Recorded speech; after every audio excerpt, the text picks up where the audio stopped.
Hello बच्चों, तो स्वागत है आपका द मार्गदर्शन क्लासेस में।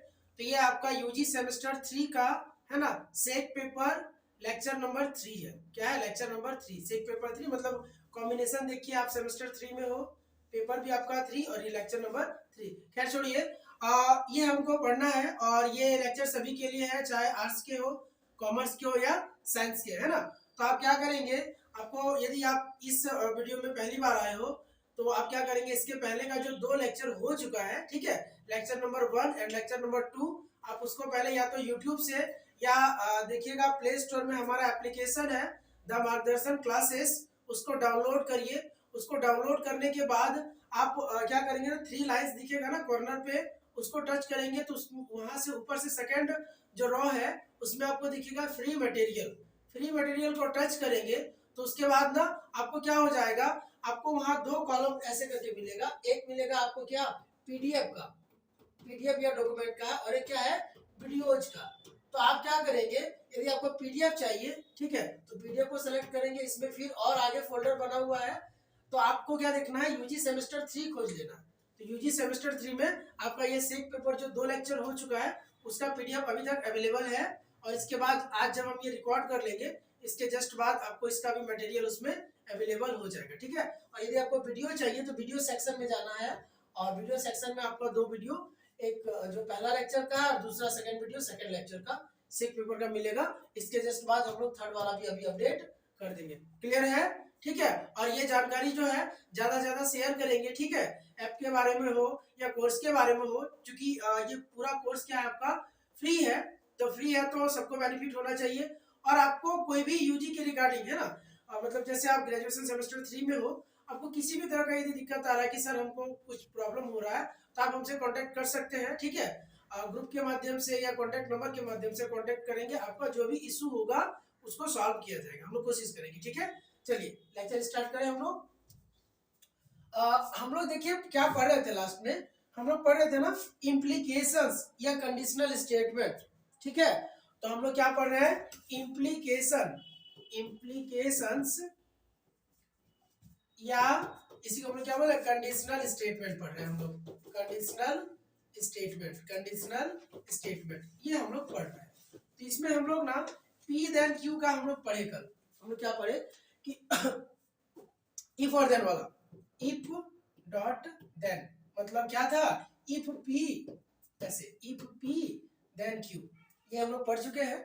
इसमें हम लोग थोड़ा सा और आगे बढ़ेंगे, और हम इसके जस्ट बाद हम लोग ना इफ पी देन क्यू तो पढ़े हैं, अब हम लोग पढ़ेंगे इसका यदि कन्वर्स लिखना होगा, कन्वर्स कैसे लिखते हैं, है ना। इफ पी देन क्यू का कन्वर्स कैसे लिखेंगे, ठीक है।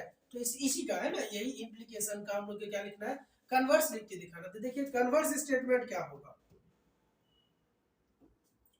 Converse statement. तो इफ पी देन क्यू यदि दिया हुआ है, इसका कन्वर्स क्या होगा, इसका कन्वर्स होगा कि if Q then P, if Q then क्या, पी। समझ आ रहा है? इफ पी देन क्यू था तो कन्वर्स लिखना तो उल्टा कर दो, क्यू को पहले कर देंगे, इफ के जस्ट बाद क्यू को, और क्या मतलब पी और क्यू को बस चेंज कर देना, ठीक है। ये दोनों का पोजीशन चेंज करेंगे, इजी है। एग्जांपल है इसका एक, देखिए इसका एक एग्जांपल समझते हैं। if x is odd, if x is odd, then x square is odd, if x is odd then x square is odd। समझ आ रहा है? तो देखो तो ये क्या होगा, if x is odd, ये पहला मेरा स्टेटमेंट है, इसको p माने, और x स्क्वायर इज odd, इसको हम क्या बोलेंगे, इस वाले को q बोलेंगे। इसका कन्वर्स क्या लिखाएगा, कन्वर्स लिखाएगा, इजी है ना। कन्वर्स क्या लिखाएगा, देखो कन्वर्स क्या लिखाएगा, लिखाएगा समझिए कि इफ क्या, x square is odd, if x square is odd then x is odd, x is odd. अभी बस हमको लिखना है, कन्वर्स बोले तो हम लोग कन्वर्स लिख देंगे, सही है या गलत है वो तो बात की बात है, वो वैलिडिटी अलग चेक होता है। वो क्या होता है, जैसे अभी हम लोग क्या है, जो वो बोला जा रहा है उस रूल के अकॉर्डिंग लिख रहे हैं, आगे कि सर सही है या गलत है उसको हम लोग बोलते हैं वैलिडिटी चेक, वैलिडिटी चेक हम लोग आगे करेंगे। और कुछ क्वेश्चन पे जो हम लोग किए भी थे कि वैलिडिटी चेक कर रहे थे कि सही आ रहा है या गलत आ रहा है। याद करिए ट्रूथ टेबल बताया गया था, तो आपको बोला गया ना कि एक ट्रू है और दूसरा ट्रू है, जैसे इसी का कल हम लोग ट्रूथ टेबल बनाए हैं, देखिएगा आप उस लेक्चर पे, तो उसमें भी वैलिडिटी आपको चेक करने बताया गया है कि यदि ये भी ट्रू है ये भी ट्रू है तो टोटल क्या होगा, ट्रू होगा। तो उसी को बोलते हैं वैलिडिटी चेक, कि मेरा जो स्टेटमेंट है सही हो रहा है या गलत हो रहा है। क्या ठीक है, कन्वर्स लिखने समझ में आया। जैसे हम बोले ऐसा बोल देना, क्या बोल सकते हैं कि देखिए, और इवन का भी बोल सकते हैं कि देखो, if 2 is even then 2 square is also even, if 2 is even then 4 is also even, ऐसे बोल सकते हैं ना। तो ये भी तो हो सकता है कि इसका कन्वर्स क्या होगा, इफ 4 इज इवन, यदि 4 एक सम संख्या है तो 2 भी क्या होगा, एक सम संख्या हो जाएगा, है ना। तो वो 2 और 4 तो खैर दिख भी रहा है हमको, तो या हम ऐसे भी बोल सकते हैं कि यदि कोई नंबर है, यदि वो विषम संख्या है तो विषम संख्या का स्क्वायर कर देंगे तो वो क्या होगा, विषम होगा। यदि ऐसा आपको दिया है तो उसका कन्वर्स क्या होगा, कन्वर्स होगा कि यदि किसी संख्या का स्क्वायर विषम है तो वो संख्या खुद क्या होगी, वो संख्या खुद विषम होगी। क्लियर है, तो इसी को बोलते हैं कन्वर्स स्टेटमेंट। कन्वर्स समझ में आया, ठीक है। अब आगे हम लोग देखते हैं, कन्वर्स हम लोग देख चुके हैं, क्या देख लिए, कन्वर्स, ठीक है। इसके जस्ट आगे हम लोग देखेंगे कंट्रापोजिटिव। हाँ, कंट्रापोजिटिव, कंट्रापोजिटिव स्टेटमेंट। अब ये क्या है, ये क्या है ना, कंट्रापोजिटिव स्टेटमेंट ये क्या है। तो हम लोग बात उसी पे कर रहे हैं, इंप्लीकेशन जो मेरा है क्या, P then Q, if P then Q उसी का ना। तो इफ पी देन क्यू, किसका बात हो रहा है, हम लोग वही देख रहे हैं ना कि इफ पी देन क्यू, इसी का तो हो रहा, इसी का कन्वर्स लिखने सीखे हम लोग, इसी का कंट्रापोजिटिव लिखने सीखेंगे। तो देखिए इसका कंट्रापोजिटिव कैसा होगा, इसका रूल है कि इफ नॉट, देखिए हम लिखते हैं इसका क्या लिखाएगा, यहाँ लिखते हैं कि इफ नॉट क्यू, इसमें नॉट लगा देंगे, if not Q then not P, if not Q, ठीक है। यदि क्यू नहीं है तो पी भी नहीं होगा, यदि क्यू नहीं है तो पी भी नहीं होगा, उसको हम लोग क्या बोलते हैं, कंट्रापोजिटिव स्टेटमेंट। क्लियर है, समझ है। तो अब देखो हम क्या करते हैं, इसका एग्जांपल देते हैं। देखो हम बोलते हैं इफ ए नंबर इज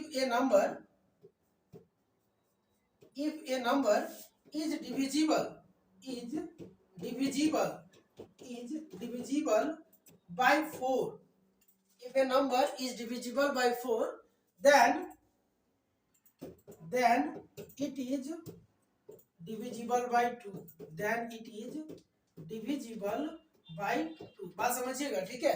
यदि कोई नंबर 4 से भाग लग जाए तो 2 से भी भाग लगती है, ऐसा बोला गया। तो यहाँ मतलब ये मेरा p क्या हुआ,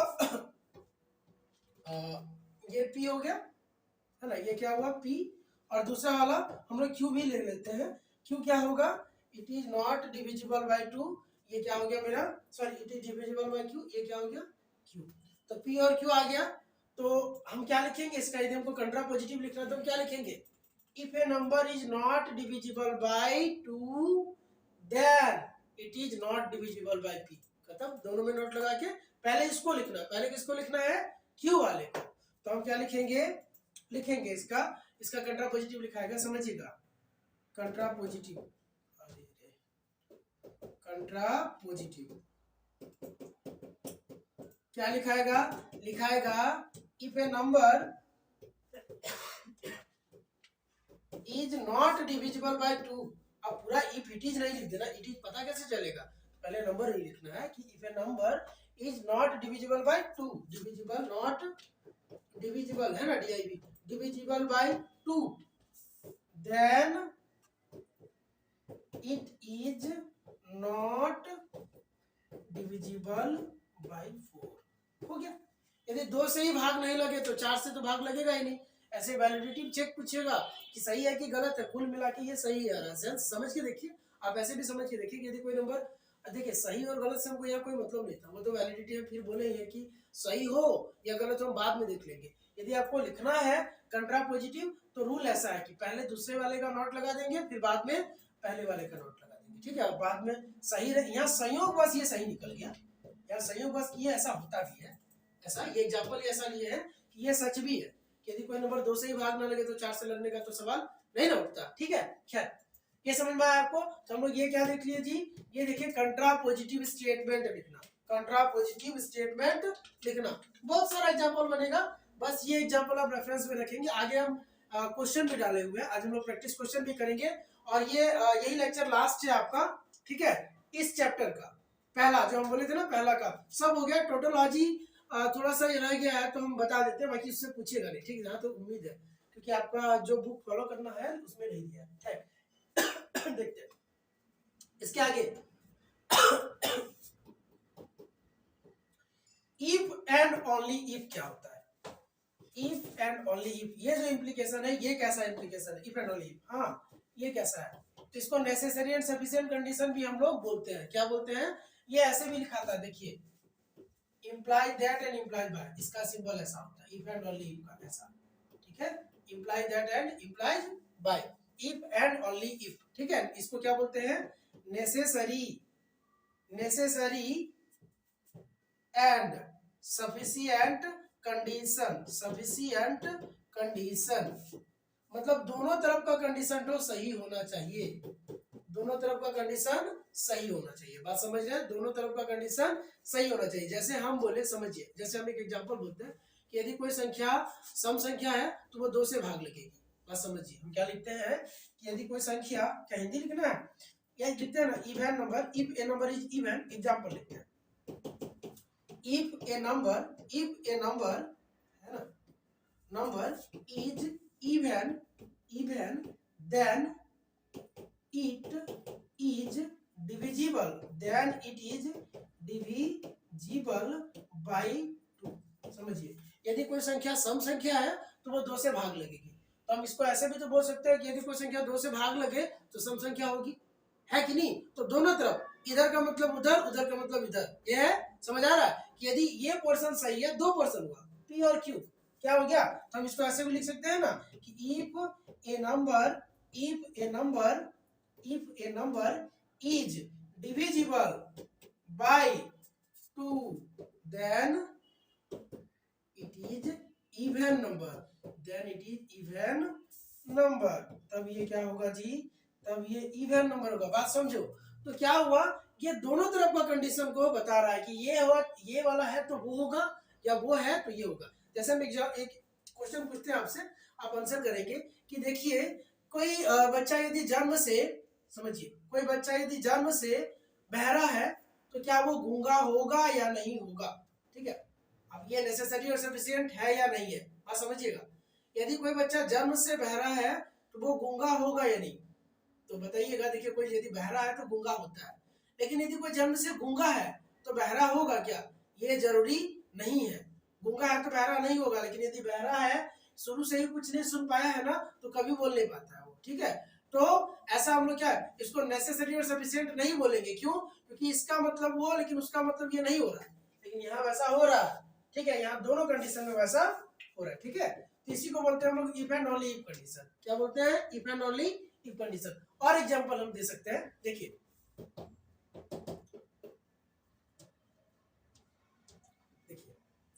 क्या बोल सकते हैं, A rectangle is a square, ऐसे बोल दे क्या? A rectangle is a square if all sides are equal, ठीक है। देखते हैं होगा कि A rectangle is square if all sides are equal, ऐसा लिखिए। मतलब कोई जो आयत है वो क्या हो जाएगा? वर्ग हो जाएगा। कब? जब किसी आयत का चारों भुजा बराबर हो जाए तो उसको वर्ग भी बोलते हैं। मतलब किसी रेक्टेंगल का चारों साइड से यदि इक्वल है तो क्या हो जाएगा? एक स्क्वायर हो जाएगा, ठीक है, एक स्क्वायर हो जाएगा। तो ऐसा भी तो बोलते हैं कि कोई जो स्क्वायर है, स्क्वायर जो है वो ऐसा रेक्टेंगल है जिसका चारों साइड क्या, लेकिन ये नहीं बोलते हम लोग। खैर, ऐसे बोलते हैं, देखिए, कि कोई रेक्टेंगल क्या है? स्क्वायर है यदि चारों साइड इक्वल है, चारों साइड इक्वल है। या ऐसा भी बोल सकते हैं, यदि किसी रेक्टेंगल का चारों साइड इक्वल है तो वो क्या होगा? स्क्वायर होगा। वो क्या होगा? स्क्वायर होगा। बात समझ आ रहा है? देखिए, ऐसे बोल रहे हैं कि किसी आयत का, किसी रेक्टेंगल का चारों साइड इक्वल है तो वो क्या हुआ? स्क्वायर हुआ। वो क्या हुआ? स्क्वायर हुआ। या फिर हम लोग ऐसे भी बोल दे कि किसी मतलब यदि रेक्टेंगल का 4 साइड इक्वल हो, ये स्क्वायर हुआ, ये तो बोल ही दिए हैं। और एक ऐसे बोल सकते हैं कि एक स्क्वायर में ना चारों साइड क्या होता है, इक्वल होता है, किसका, किसी रेक्टेंगल का। तो ये ठीक है, बहुत अच्छा, तो नहीं बैठ रहा एग्जाम्पल, बट ठीक है, हम लोग काम चला सकते हैं इसका। ठीक है, एक एग्जाम्पल और लेते हैं इसका, इफ एंड ओनली इफ का, बट ये बुक में दिया हुआ है। ठीक है, कि इफ ए रेक्टेंगल, ये देख लेते हैं, if a rectangle is a square then all its four sides are equal, then all its four sides are equal. हाँ, एक रेक्टेंगल क्या होगा, स्क्वायर होगा, कब, जब उसका चारों साइड इक्वल हो, जब उसका चारों साइड क्या होगा, इक्वल होगा। तो हम लोग इसको ऐसे भी बोल सकते हैं ना कि all the four sides of a rectangle are equal. देखिए, if all the four sides of a rectangle are equal then it is a square. ये रेक्टेंगल ऐसे लिखे ना, इसको ऐसे भी लिख सकता है कि if all four sides of a क्या, रेक्टेंगल are equal है ना, are equal then it is a square। ठीक है, समझ आया, मतलब बोलने का मतलब इसका वही था कि स्क्वायर होगा कब, चार बराबर भुजा किसी आयत में बराबर हो जाए। ठीक है, मतलब चार भुजा जो है वो बराबर हो जाए किसी आयत का, तो स्क्वायर है। ठीक है, तो वही है, तो भुजा का आगे पीछे मतलब साइड्स को आगे पीछे ही करके लिखा है। क्या लिखा कि एक रेक्टेंगल जो होगा स्क्वायर बनेगा, चारों इक्वल हो। इधर ऐसे लिखे, यदि चारों इक्वल हो रेक्टेंगल का तो आयत मतलब वर्ग बन जाएगा, है ना। पहले क्या बोला, रेक्टेंगल स्क्वायर बन जाएगा, पहले बोल दिया कि रेक्टेंगल स्क्वायर बनेगा यदि चारों इक्वल हो, या इधर क्या बोल दिया, यदि चारों इक्वल है रेक्टेंगल में तो स्क्वायर हो जाएगा। तो बात तो वही हो ना, P then Q, Q then P, P then Q. यहाँ क्या बोल रहा है, ये रेक्टेंगल इज स्क्वायर, इसको मान लिया P, all sides are equal, इसको क्या मान लिया क्यू। इधर बोल दिया ऑल साइड्स आर इक्वल, देखिए all sides are equal of a rectangle, all sides of rectangle are equal, ये रहा, है ना, then it is a square, इसको क्या मान लिया क्यू। तो ये सेंस बना है, मतलब पी देन क्यू और क्यू देन पी, तो वो क्या होगा, नेसेसरी एंड सफिशिएंट कंडीशन। ठीक है, चलो इसके जस्ट आगे हम लोग क्या करेंगे, थोड़ा सा वैलिडेटिंग देख लेते हैं, validity of statement, validity check, validity check, validity check मतलब कब सही होगा और कब गलत होगा, कब सही होगा और कब गलत होगा। तो इसके लिए हम लोग ट्रूथ टेबल ही बताए हैं और वही आपको आना चाहिए, देख लेंगे पीछे से। ठीक है, एंड का भी हम ट्रूथ टेबल बताए आपको, कैसा, देखो ये ट्रू है, ये फॉल्स है, और ये क्या बोल देंगे, ट्रू एंड फॉल्स, ऐसे यहाँ ऐसे नहीं लिखना था, सॉरी, ये स्टेटमेंट वन बोले थे हम लोग, क्या बोले थे, वन, स्टेटमेंट टू और वन एंड टू बोले थे, वन एंड टू, दो का स्टेटमेंट देगा। अच्छा, यहाँ ज्यादा दिक्कत है, तो पी और क्यू में हम हमेशा बात की है ना, तो हम लोग पी और क्यू में लिख देते हैं, सबसे बढ़िया आपको समझ में आएगा कि किसमें लिख देते हैं, एंड के लिए। पी एंड क्यू में हम बात की है तो पी और क्यू का लिख देते हैं, ये पी स्टेटमेंट, ये क्यू, ये P and Q, P and Q, बात समझिए। अब हम इसका तरीका तो आपको खैर दे ही दिए थे, फिर से रिकॉल करते हैं। क्या, यदि ये ट्रू है, ये ट्रू है, एंड का मतलब हम बोले गुना करना, और ट्रू का मतलब देखिए, ट्रू का मतलब एक और फॉल्स का मतलब जीरो, ट्रू का मतलब एक और फॉल्स का मतलब जीरो। तो देखो एक गुना एक तो आएगा एक, फिर ये क्या है, ये ट्रू है, ये फॉल्स है, तो ट्रू गुना फॉल्स, समझेंगे है ना। तो एक गुना जीरो तो ये जीरो, ये फॉल्स है और ये ट्रू है तो भी जीरो, क्योंकि जीरो गुना एक, ये भी फॉल्स है और ये भी फॉल्स है, तो जीरो गुना जीरो जीरो। ठीक है, तो इसको हम क्या बोल दिए, ये हुआ चेक, वैलिडिटी चेक। अब क्या बताता है ये वैलिडिटी चेक, बोलता है कि मान लो एगो स्टेटमेंट देगा, ठीक है, एगो स्टेटमेंट देगा और दूसरा भी देगा, मतलब पी भी देगा और क्यू भी देगा। यदि दोनों सही है तो एंड के साथ वो क्या होगा, एंड के साथ, यदि दोनों सही है तो एंड के साथ वो सही होगा। क्यों, क्योंकि हम बोल ही दिए ना आपको कि वन का मतलब ट्रू, जीरो का मतलब फॉल्स, जीरो का मतलब फॉल्स, जीरो का मतलब फॉल्स। क्लियर है, तो ये क्या हो जाएगा, जैसे हम पूछे कि एंड के साथ दो को स्टेटमेंट दिया है दोनों, है ना, क्या होगा एंड के साथ, तो फॉल्स हो जाएगा। क्यों, क्योंकि ये भी फॉल्स, ये भी फॉल्स, कुल मिला के फॉल्स। ये किसका रहा, एंड का। तो वैलिडिटी चेक कैसे करते हैं, और का पूछिए, और का, तो और का भी हम लोग बनाएंगे इसी टाइप से, एक नीचे और, हाँ, पी क्यू है ना, ये पी, ये क्यू, पी और क्यू, तो ये क्या होगा, ये देखो, ये हम ले लेते हैं ट्रू, ट्रू है ना, फिर ट्रू फॉल्स, फॉल्स ट्रू। दो स्टेटमेंट यही पॉसिबिलिटी है, या तो दोनों सही होगा, एक सही एक गलत, एक गलत एक सही, या दोनों गलत। ठीक है, हम बोले थे और का मतलब प्लस करना, और का मतलब क्या करना है, प्लस, ये बता चुके हैं। लेकिन एक और एक दो मत कर देना, ठीक है, दो नहीं होता, एक ही होता है मैक्सिमम। तो ये एक और एक, तो कुल मिला के यहाँ एक ही होगा, और एक और जीरो तो ये एक होगा, ये जीरो और एक तो ये एक होगा, और जीरो और जीरो तो जीरो होगा। समझ आया? तो ये हम लोग वैलिडिटी चेक किए किसका, और का भी।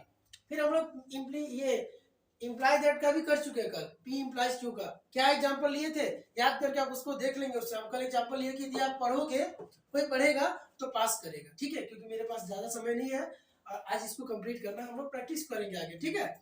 और एक चीज क्या बताना हमको, ये देखिए बताना है कि देखिए जब हम लोग एक आपको पढ़ना है, सिलेबस में दिया है टोटोलॉजी करके, TAUTOLOGY, टोटोलॉजी करके।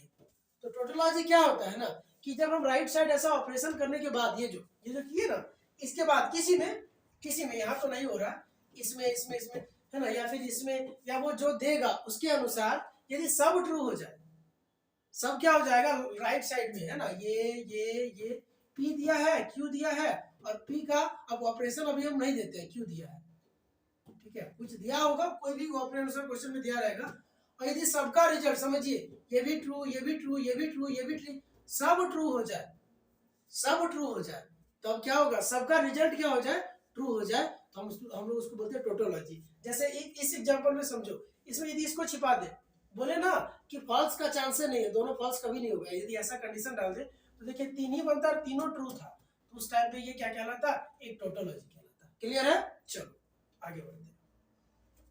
अब आगे बढ़ने का मतलब वैलिडिटी समझ में आया ना, और अब हम लोग जो क्वेश्चन लिए हैं वही प्रैक्टिस करेंगे, ठीक है। वैलिडिटी चेक कराना था वो हम लोग करा दिए हैं, और जहां तक समस्या अब आपको नहीं होगी, देखिए अब हम प्रैक्टिस क्वेश्चन आपके लिए लेके आए हैं, वो हम लोग कर लेंगे। देखिए पहला दिया है, तो द स्टेटमेंट, एमसीक्यू है ये, कि द स्टेटमेंट, एक स्टेटमेंट दिया कि if x is a real number such that x³ + 4x = 0 then x = 0 is true by, ये सही है किस किस मेथड से, डायरेक्ट मेथड क्या है, मेथड ऑफ कंट्राडिक्शन क्या है, मेथड ऑफ कंट्रापोजिटिव क्या है, या ऑल, मतलब किससे किससे होगा, तो इसको बताते हैं। देखिए सॉल्यूशन इसका,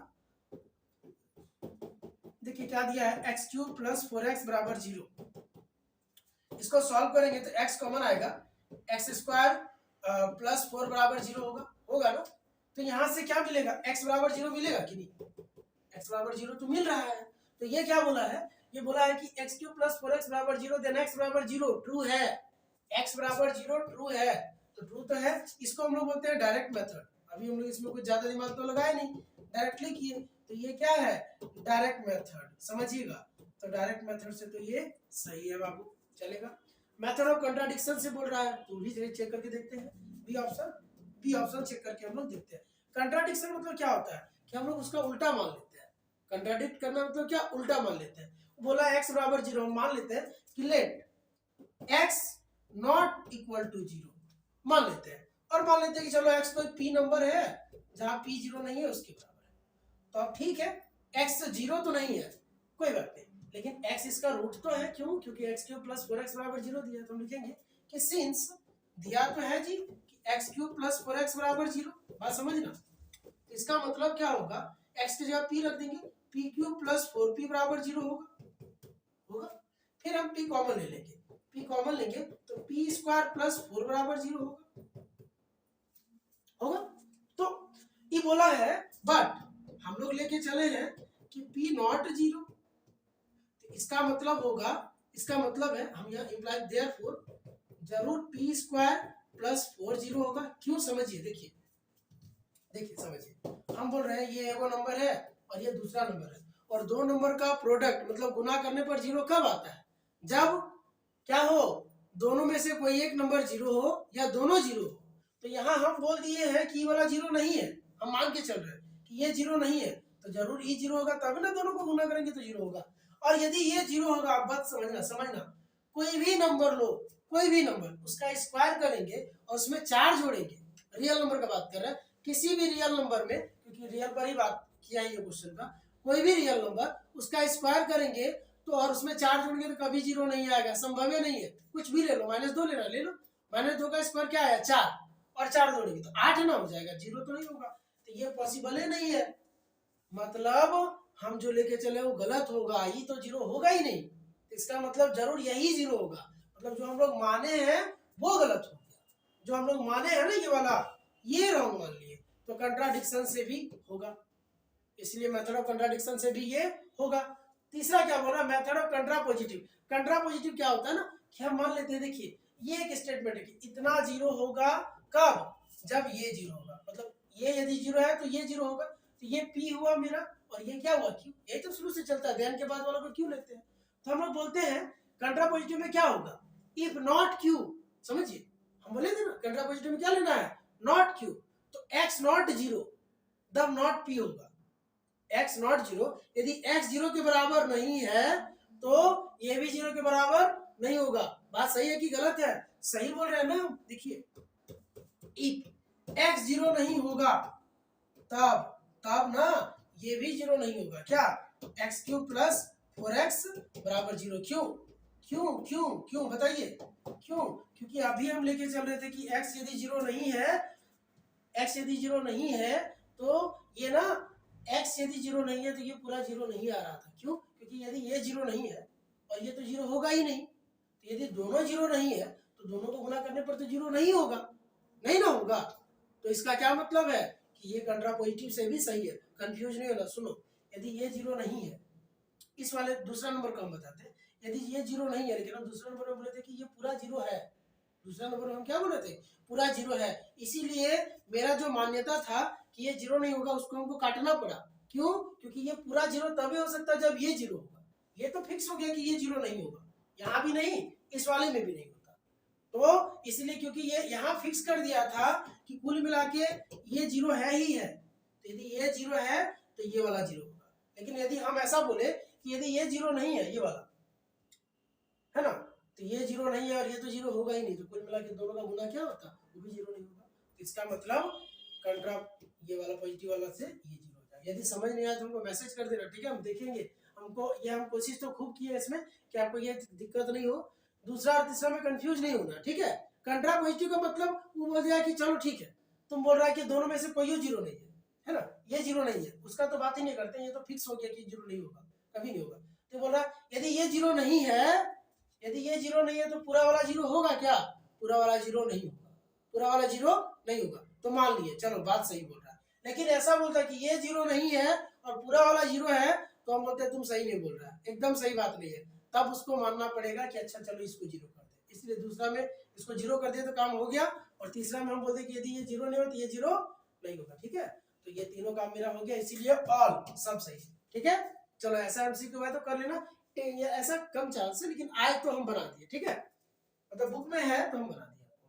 चलो आगे देखिए, अब आगे देखते हैं, बोला the validity of two statements, validity check करना, अभी हम बताए ट्रूथ टेबल से आप कर लेना, कि करके दिखा, देखिए करके दिखाते हैं, बोला 25 इज अ मल्टीपल ऑफ 5, बात तो सही है ना, ये पी स्टेटमेंट, पी मेरा ट्रू है, बात समझिए, अरे 25 तो आता है 5 का टेबल में, ट्रू है। दूसरा 25 इज मल्टीपल ऑफ 8, 25 जो है 8 का मल्टीपल है, 25 क्या है 8 का मल्टीपल है, तो ऐसा है क्या, सही है, ये 8 का टेबल में 25 नहीं आता है, तो ये फॉल्स है, बात समझिए, ये फॉल्स है, और किसके साथ बोला है, ऑपरेशन क्या लगाना, एंड का लगाना, क्या लगाना है, एंड का, तो एंड मतलब हम बताएं आपको, सुनिए, ट्रू का मतलब क्या बोले एक, एंड का मतलब क्या बोले गुना, और एफ का मतलब जीरो, तो एक गुना जीरो जीरो आया, तो इसको क्या बोलते हैं, फॉल्स, क्या बोलते हैं जी, फॉल्स, क्लियर है। तो ये कुल मिला के यदि एंड ऑपरेशन के साथ बोलेगा, एंड के साथ, एंड कनेक्टिव के साथ बोलेगा तो क्या होगा, फॉल्स होगा, क्लियर है, इस तरह से कर लेना आराम से, याद रखेंगे है ना, एंड का मतलब हम बोले हैं गुना, आपको पहले से भी पता होगा, ट्रू का मतलब हम बोले हैं, ट्रू का मतलब एक, और फॉल्स का मतलब हम बोले हैं जीरो, फॉल्स का मतलब जीरो, अब जो भी देगा उस अनुसार हम लोग काम कर लेंगे, क्लियर है।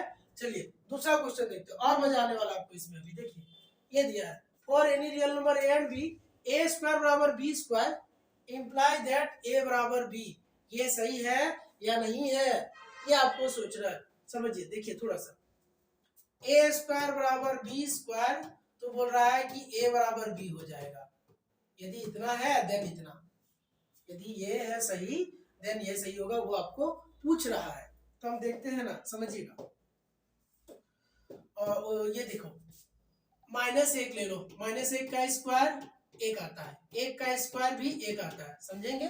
तो माइनस एक भी एक नंबर है और एक भी एक नंबर है, दोनों का स्क्वायर एक आया, लेकिन ये दोनों बराबर है क्या नंबर? नहीं है ना।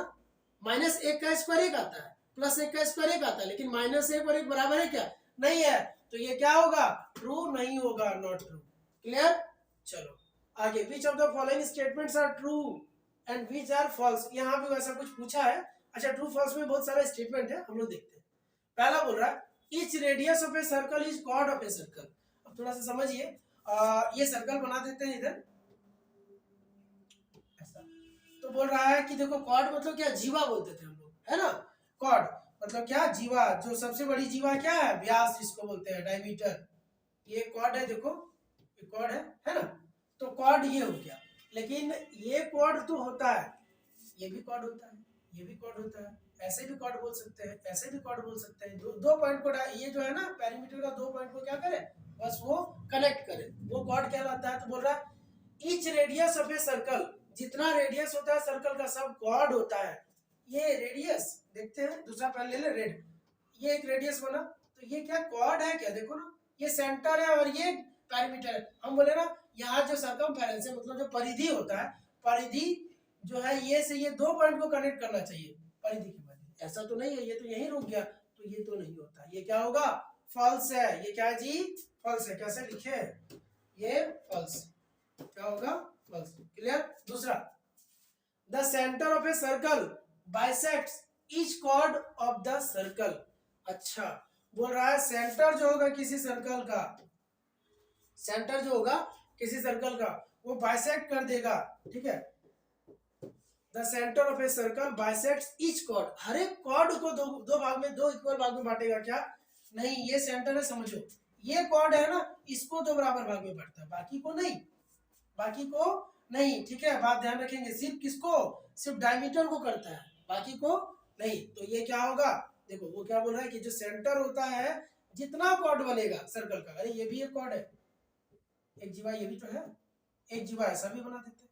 क्या सबको दो बराबर भाग बांट रहा है ये सेंटर? नहीं ना, सिर्फ किसको? डायमीटर को करता है। तो ये भी बात क्या है? ये भी मेरा फॉल्स है। ठीक, चलो आगे। आगे बोल रहा है circle is particular case of N ellipse. अब ये थोड़ा सा आपको समझाते हैं। देखिए, यदि साइंस वाले बच्चों को तो पता होगा, लेकिन बाकी लोग समझिए कि x square by a square होता है plus y square by b square होता है बराबर 1। वो जो इलिप्स होता है ना, मतलब अंडाकार जो कक्ष बोलते हैं, या देखिए सौर मंडल का जो इलिप्टिकल पाथ हम लोग बोलते हैं, जो ऐसा घूमता है, सर्कल तो नहीं होता, ऐसा होता है, ऐसा, या फिर खड़े भी रहता है, तो इसको हम लोग क्या बोलते हैं? इलिप्स बोलते हैं। क्या बोलते हैं? इलिप्स बोलते हैं। और इसका इक्वेशन ऐसा होता है, ये इसका समीकरण होता है जो बताता है कि इलिप्स के बारे में।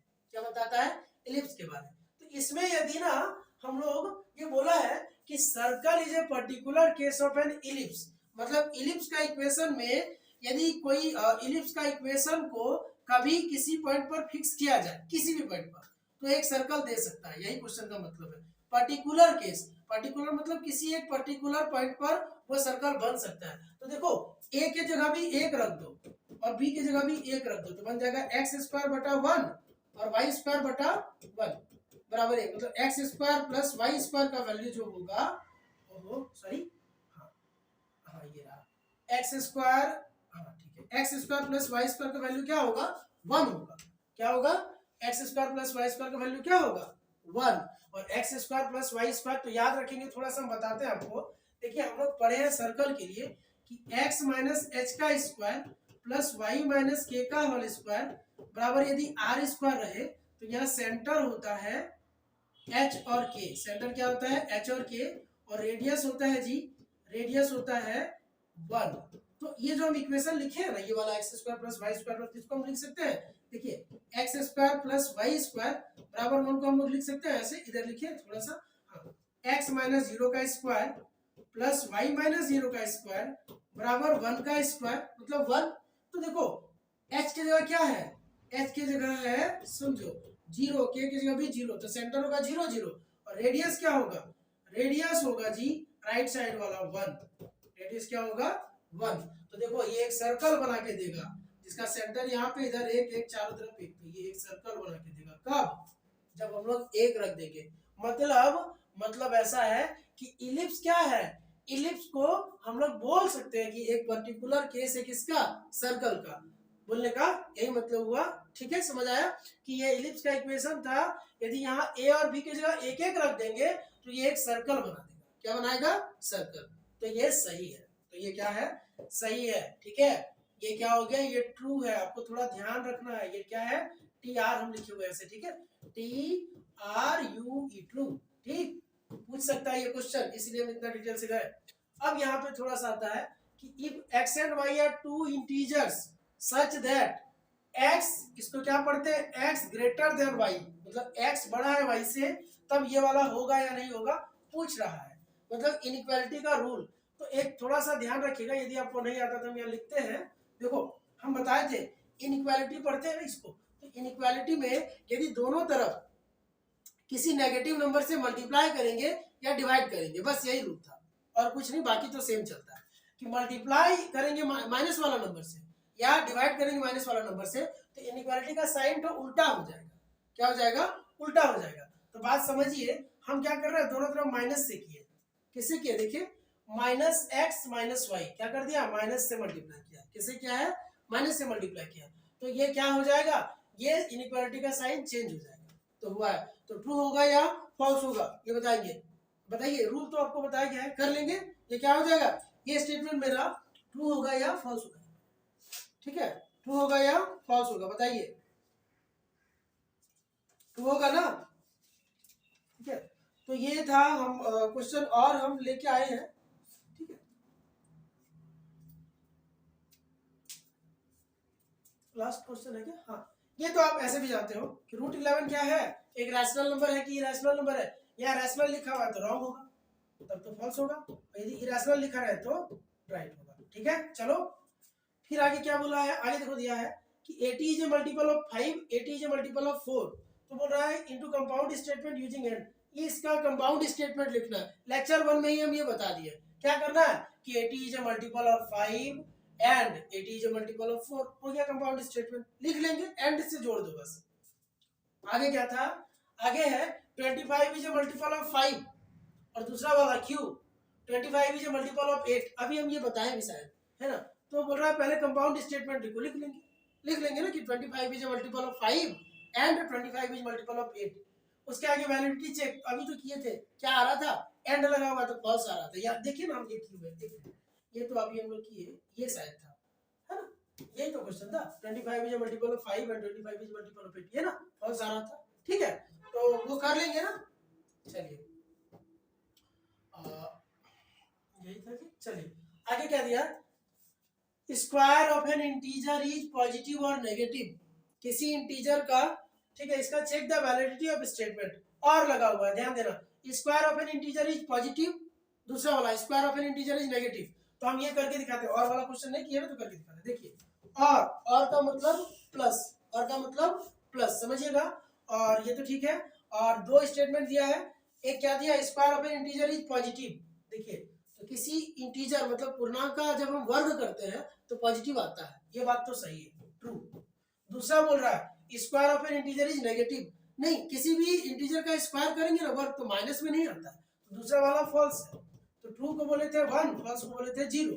ऑपरेशन ये क्या लगाना है, प्लस का, तो 1 + 0 क्या आएगा, 1। कुल मिला के क्या हुआ, ट्रू। 1 का मतलब ट्रू, कुल मिला के क्या हो गया, ट्रू। ठीक है, तो ट्रू आया, तो ट्रू वाला है। ठीक है, वैलिड स्टेटमेंट लिखने बोलेगा कि इसका वैलिड स्टेटमेंट लिख दो, वैलिड स्टेटमेंट लिखो। तो हम लोग लिखेंगे कि जो सही बात है वो लिख देंगे, कि क्या लिखेंगे कि स्क्वायर ऑफ, है ना।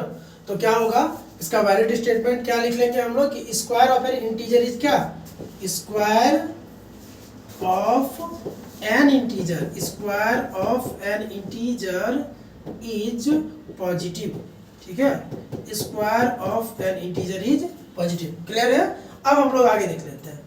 आगे आपको क्या करना है, आपको क्वेश्चन दिया है कि if x and y are integers such that x y is odd then both x and y are क्या, ऑड इंटीजर्स। तो ये सब के लिए ना छोटा छोटा एग्जांपल लीजिएगा यदि ऐसा क्वेश्चन है, क्योंकि इसका कोई बच्चा कुछ नहीं भी जानता है इधर इस चैप्टर से, मेरा कोई लेक्चर नहीं भी पढ़ा तो भी उसको ही कर लेगा। कैसे, क्या बोल रहा है कि x और y दो इंटीजर है लेकिन मल्टीप्लाई करने से ऑड आता है, तो हम लेते हैं 1 इंटू 3 करते हैं तो 3 आएगा, है ना, और या फिर 3 इंटू 3 करते हैं या 5 कर देते हैं तो क्या आएगा 15 आएगा। समझिएगा, बात समझ आ रहा। तो क्या होगा ना, तो बोला है कि यदि दो इंटीजर लेते हैं और मल्टीप्लाई करने के बाद ऑड आता है, तो ये ऑड आया ना, ये ऑड आया, ये भी क्या आया जी, ऑड आया, 15 आ गया था। या फिर हम बोले ना कि देखो 2 लेने से नहीं आएगा, 2 गुना 5 10 हो जाएगा, 2 गुना 3 6 हो जाएगा, तो ऑड नहीं आएगा, इसीलिए सम लेंगे ही नहीं। ठीक है, या कोई बोल सकता है सर 3 इंटू 7 21, तो ये भी क्या आ रहा है जी, ऑड आ रहा है। और ये ऑड कब आ रहा है, बात समझिए, कब आ रहा है ऑड, जब ये भी ऑड और ये भी ऑड, यहाँ भी ये भी ऑड और ये भी ऑड, दोनों ऑड हो रहा है कि नहीं, इसमें भी ये ऑड और ये क्या, ये ऑड, क्लियर हो रहा है। तो हम वही बोल रहे हैं, ये पूछा है, हम लोग कर लेंगे तुरंत कि if x y are integers such that x y is odd then x and y, x और वाई दोनों, मतलब हिंदी से और बोल रहे हैं हम लोग कि एक्स भी और वाई भी दोनों ऑड होगा। सही बात है कि गलत बात है, सही बात है, तो ये हो जाएगा ट्रू। फिर आगे बोला if x is an integer and x square is even then x is also even. कोई भी इंटीजर लो, ठीक है, और उसका स्क्वायर कर लो, और यदि वो इवन आता है, सम आता है, जैसे 2 लेते हैं, 2 का स्क्वायर करेंगे तो 4 आएगा, 4 आएगा, तो ये क्या हो जा रहा है, सम आ रहा है ना, तो ये क्या हो जाएगा देखिए, या फिर ये 4 ले लेते हैं, 4 का स्क्वायर करेंगे क्या होगा 16, तो 16 भी क्या है, एक सम संख्या है। तो आपसे पूछा जा रहा है कि ये यही ना इज, हाँ, ये जो स्टेटमेंट दिया हुआ है, ठीक है, ये जो स्टेटमेंट दिया हुआ है ये ट्रू होगा या फॉल्स होगा, ये ट्रू होगा या फॉल्स होगा, बताइए, ये तो आपको लग ही रहा होगा, ठीक है, क्या होगा, ट्रू होगा या फॉल्स होगा, ये बताएंगे। ये जो स्टेटमेंट है ये कर लेंगे ना, अरे ये बहुत इजी है, दिख तो रहा है ट्रू। खैर, root 7 is an irrational number, root 7 is an irrational number, ये सब क्वेश्चन अपने से करिएगा। अभी तो हम रूट 7 का उधर किए थे, शायद रूट 11 का किए थे, तो रूट 7 का आप कर लेंगे। ठीक, आगे देखो, ये हाँ, ये क्या बोला है, ये सब हम बता देते हैं, ये सब यदि आपके लिए थोड़ा सा नया लगे तो हम बता देते हैं। If P and Q R statements determine equivalence statement, तो देखिए इक्विवेलेंस का ये जो साइन होता है ना, इफ एंड ओनली इफ, जिसको हम लोग नेसेसरी एंड सफिशिएंट बोले, मतलब ये है तो वो होगा, वो है तो ये होगा, दोनों तरफ वाला सही, तो इसी को बोलते हैं इक्विवेलेंस स्टेटमेंट। आगे, examine which of the following sentence is not statement, आपको ये इसके पहले वाले सेमेस्टर में आपने पढ़ा होगा स्टेटमेंट के बारे। तो स्टेटमेंट क्या होता है, या तो पूरा सही होगा या पूरा गलत होगा, दोनों में फंसा के नहीं रख सकता। कि जैसे पूछता है ना कि कोई बोलेगा ना कि तुम कहीं जा रहा है कि नहीं, आज जा रहा है कि नहीं, तो बोलता है जा भी सकते हैं, ऐसा बोल दिया तो वो तो कंफ्यूज ना कर दिया कि जाएगा कि नहीं जाएगा, पक्का नहीं बोला, तो वो सब स्टेटमेंट नहीं होता है। खैर, ये बोला है कि कौन स्टेटमेंट नहीं है, नॉट स्टेटमेंट पहचानना, तो ये तो है, क्या बोला, the sum of interior angles of a quadrilateral is 360, होता है जी, चतुर्भुज के चारों जो कोण है ना, आंतरिक कोण, उसको जोड़ते हैं तो आता है 360, है ना। There are only 3 sides in triangle, ये भी बात सही है। तो यू हैव लॉन्ग लाइफ, अब ये देखिए, ये अब यू हैव लॉन्ग लाइफ बोल तो दिया, ये नीचे वाला तो है, तो अब जरूरी थोड़ी है कि उसका लाइफ सच में लंबा होगा, ज्यादा दिन तक वो जिएगा, वो तो पॉसिबिलिटी अभी हम नहीं बता सकते, है ना। तो ये क्या होगा, ये मेरा इसके अनुसार जो पूछा है उसके लिए ये सही होगा, ठीक है, स्टेटमेंट ये नहीं है। आगे, examine which of the following is A correct part of negative statement, negative statement होना चाहिए, ठीक है, नेगेटिव स्टेटमेंट। तो देखो etch square is a rectangle, ये तो सही बात है, स्क्वायर को रेक्टेंगल बोलते हैं, ये तो इसके अनुसार नहीं, ये नेगेटिव पूछा है। Equilateral triangle is an isosceles triangle, देखो समबाहु त्रिभुज जो होता है, हिंदी वालों के लिए समबाहु भी लिख देते हैं हम लोग, समबाहु त्रिभुज और समद्विबाहु त्रिभुज, समद्विबाहु त्रिभुज। तो देखो समबाहु त्रिभुज मतलब तीनों भुजा बराबर, है ना, और समद्विबाहु मतलब क्या, 2 भुजा बराबर। तो समबाहु को समद्विबाहु भी तो बोल सकते हैं, समबाहु को मतलब इक्विलैटरल ट्रायंगल को आइसोसेलेस ट्रायंगल भी हम लोग बोल सकते थे, ये भी तो सही बात है।